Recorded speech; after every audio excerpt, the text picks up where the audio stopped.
How's everyone doing today? We're here to talk about Final Fantasy 16. I know people are butting heads online because it doesn't have enough RPG elements and it's not turn-based, but as someone who put in 80 hours, I can personally say I really enjoyed this game. I won't get too into the story because I don't want to spoil it for anyone. It's got its ups and downs, but overall I thought it was pretty good, especially the climactic icon fights. You can't beat that.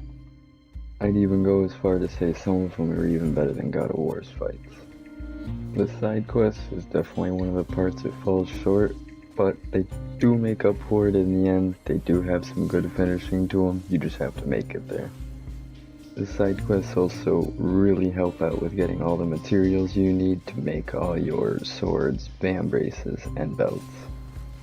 But like I said, they do start off bland. You start off delivering soup to people that are 2 feet away from the kitchen. Now, speaking of materials to make all your new gear, you will have to do the side quests if you want to make a lot of the better stuff later in the game. Side quests won't be enough though. You'll also have to eventually do the hunts from the hunt board. They are nowhere near as boring as the side quests, but can get repetitive because you're just fighting big monster after big monster. You can find the hunt board and some of the side quests at the hideaway, which will be your main hub in between all the story missions.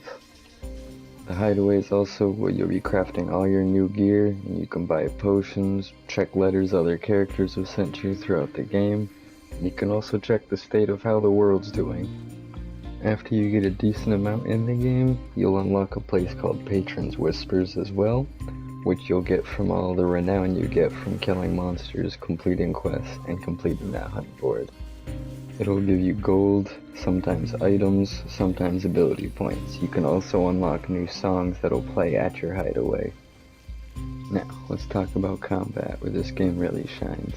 It's pretty bare bones when you start out. You get your attack, your dodge, and your magic. The magic to me was pretty useless, I never really used it. If you use the dodge right before the enemy hits you, you get a free follow-up attack that'll usually be a crit. The main part of the combat is definitely the icon abilities. You only get 1 at the start, but as you get more, you can have 3 equipped with 2 skills each, and on top of that, each icon has a 3rd ability you can unlock and an ultimate ability. You'll need ability points to get them, but you get those from pretty much everything. One thing that took me way too long to figure out was the mastery system. If you want to use, say, Ramuh's lightning bolt, you have to master the ability out, but then you can equip it to any of the icons that you're using. But once you find the skills that fit your playstyle, it goes like a breeze. And if you beat the story, and you still want to do more of what Final Fantasy has to offer, there's a new game plus mode that comes with a new difficulty called Final Fantasy, which raises the level of everything, makes everything stronger, including adding new enemies and new enemy types throughout the game.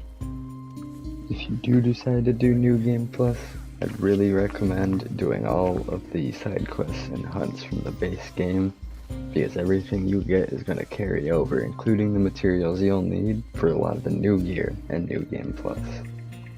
Overall, I'd give this game an 8 out of 10. It's got an engaging story, an amazing cast of characters, and some of the best combat I've had in a game, to me personally anyway. But it does fall short with the bland side quests that drag out until the end, and sometimes the hunts can get repetitive. I hope make a decision on whether you think you should play the game or not. Leave some feedback down in the comments, hit that like and subscribe. You guys have a good one.